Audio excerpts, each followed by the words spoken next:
आज हम बात करेंगे टाटा ग्रुप्स की स्थापना और उनकी कंपनियों के बारे में और जानेंगे कौन कौन से सेक्टर में है टाटा ग्रुप्स और टाटा ग्रुप्स के मुनाफे के बारे में। जब टाटा कंपनी के साइज और उनकी कुल संपत्ति के बारे में जानेंगे तो आपके होश उड़ जाएंगे। टाटा कंपनी आज 30 कंपनियों का ग्रुप है और इस ग्रुप की मार्केट वैल्यू सुनकर आप हैरान रह जाएंगे। आज हम बात करेंगे देश की आन बान शान टाटा कंपनी के बारे में, जिसका नाम विश्व में हर जगह छाया हुआ है। टाटा हमारे देश की सबसे बड़ी और मल्टीनेशनल कंपनी है, जो कि आज दुनिया के सबसे अधिक देशों में फैली हुई है। आज के समय में भारत की जीडीपी में एक बहुत बड़ा हिस्सा टाटा कंपनी से आता है। इस कंपनी की शुरुआत 1868 में जमशेदजी टाटा ने केवल 21,000 के साथ की थी। आज इस कंपनी की स्थापना को 154 साल बीत चुके हैं और आज ये कंपनी 30 अलग अलग कंपनियों का जॉइंट वेंचर बन चुकी है। अगर इन सभी कंपनियों के जॉइंट मार्केट कैप की बात की जाए तो इन कंपनियों का जॉइंट मार्केट कैप लगभग 23.4 लाख करोड़ के आसपास है और इस कंपनी में 9 लाख से ज्यादा कर्मचारी काम कर रहे हैं। अब बात करते हैं टाटा की सबसे ज्यादा मुनाफा देने वाली कंपनियों के बारे में। बात अगर मार्केट कैपिटलाइजेशन की करे तो टाटा की सबसे बड़ी कंपनी TCS यानी कि टाटा कंसल्टेंसी सर्विसेज है और आज के समय में मार्केट क्या 12 लाख करोड़ के आसपास है, जो बड़ी रकम है। ये कंपनी IT सेक्टर की जानी मानी कंपनी है। दुनिया भर में एक्सचेंजर के बाद के दूसरे नंबर की सबसे बड़ी टेक कंपनी है। इसका कारोबार 46 देशों में फैला हुआ है और कंपनी में 6 लाख से अधिक लोग काम करते हैं। पिछले साल TCS की कुल कमाई $5 बिलियन के आसपास थी। ये दुनिया की सबसे बड़ी सूचना तकनीकी और बिजनेस प्रोसेस आउटसोर्सिंग सेवा प्रदान करने वाली कंपनियों में से एक TCS आज दुनिया में कई बड़े प्रोजेक्ट को हैंडल कर रही है। भारत में भी कई सरकारी और गैर सरकारी प्रोजेक्ट्स इसके अंडर चल रहे हैं। इनमें से एक है इंडियन पासपोर्ट सिस्टम। आपको याद होगा कुछ साल पहले तक पासपोर्ट बनवाना एक बहुत मुश्किल काम हुआ करता था। कई महीनों तक धक्के खाने के बाद भी पासपोर्ट नहीं बन पा रहा था। बाद में TCS ने इस काम को अपने हाथों में और इसके डिजिटलाइजेशन के बाद आज आपको पासपोर्ट के लिए चक्कर नहीं लगाना पड़ेगा। आप घर पर जाकर ऑनलाइन पासपोर्ट के लिए अप्लाई कर सकते हैं और अभी ये प्रोसेस काफी आसान हो गई। अब बात करते हैं टाटा ग्रुप, दूसरी सबसे बड़ी कंपनी की, यानी टाटा मोटर्स की। आज सड़क पर दौड़ती हर दूसरी गाड़ी आपको टाटा कंपनी दिखाई देगी। टाटा कंपनी ट्रक से लेकर SUV हर तरह की गाड़ियां बनाती है। कंपनी की शुरुआत सन 1945 में की गई थी। आज ये कंपनी 125 से भी अधिक देशों में जाना माना नाम बन चुकी है। इस कंपनी में लगभग 80,000 से अधिक वर्कर काम कर रहे हैं। टाटा मोटर आज $34 बिलियन से ज्यादा की कंपनी है। टाटा मोटर्स ने 2 जून 2008 में फोर्ड से 2 लग्जरी कार ब्रांड जैगवार और लैंड रोवर को खरीद कर लग्जरी कार सेगमेंट में अपने कदम और मजबूत कर दिए, साथ ही पूरी दुनिया में भारत का नाम रोशन किया। अब बात करते हैं टाटा की दूसरी बड़ी कंपनियों के बारे में। इन कंपनियों में सबसे पहला नाम आता है टाटा स्टील का। इससे पहले टिस्को के नाम से जाना जाता था, जिसकी स्थापना सन 1960 में भारत के पहले लोहा व इस्पात कारखाने के तौर पर जमशेदपुर में हुई थी और इसी जगह को आज टाटा सिटी भी कहा जाता है। ये कंपनी काफी किफायती दामों पर स्टील का निर्माण करती है और उसे कई देशों में सप्लाई भी किया जाता है। जनवरी 2007 का महीना टाटा ग्रुप के लिए काफी खास था, क्योंकि इस साल टाटा स्टील यूनाइटेड किंगडम में स्थित कोरस ग्रुप की सफल बोली लगाकर उसे हासिल किया। कोरस ग्रुप दुनिया की सबसे बड़ी लोहा व इस्पात निर्माण कंपनी है। टाटा की एक और बड़ी कंपनी है टाइटन।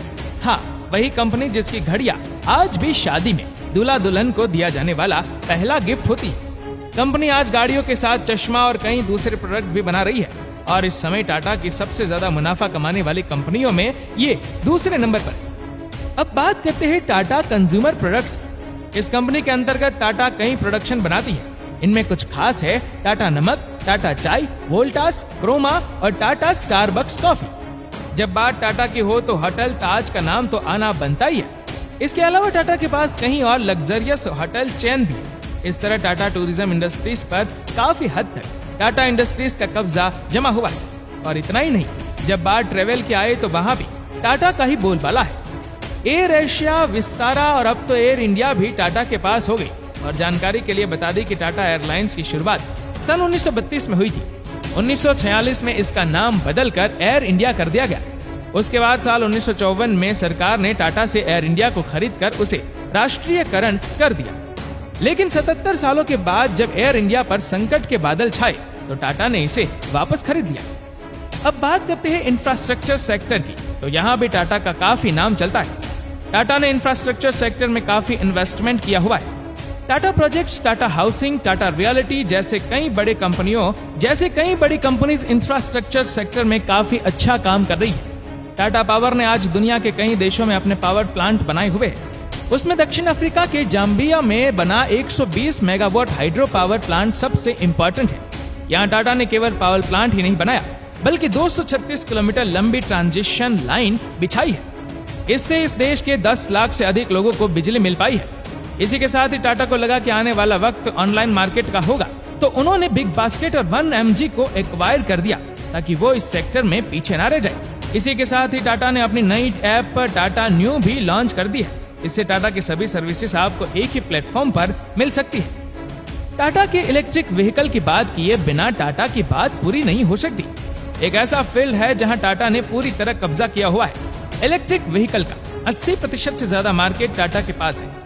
अभी हाल ही में भारत में पिछले साल बेची गई 1,37,000 इलेक्ट्रिक कार में से 1,16,000 केवल टाटा कंपनी की है।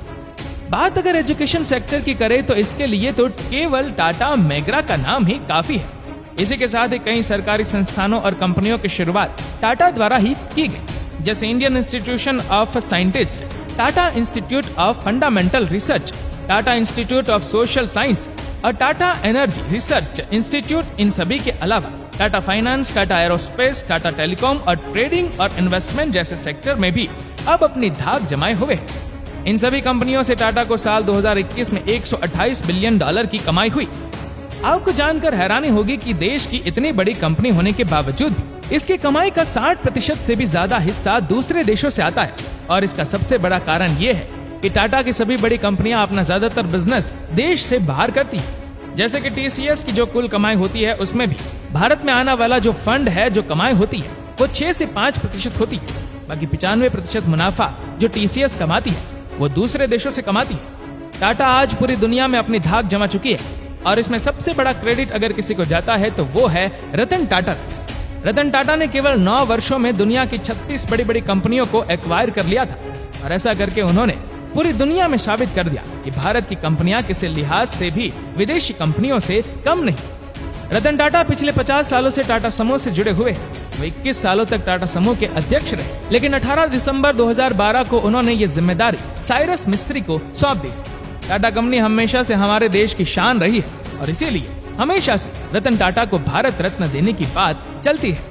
दोस्तों, इस वीडियो को लेकर आपकी क्या राय है नीचे कमेंट करके जरूर बताएगा। और अगर आपको वीडियो अच्छा लगा हो तो इस वीडियो को लाइक करेगा, शेयर करेगा ज्यादा से ज्यादा लोगों तक। और ऐसी ही और भी रोचक जानकारियों के लिए सब्सक्राइब करें हमारे यूट्यूब चैनल को और फेसबुक फॉलो करें हमारे पेज को। धन्यवाद।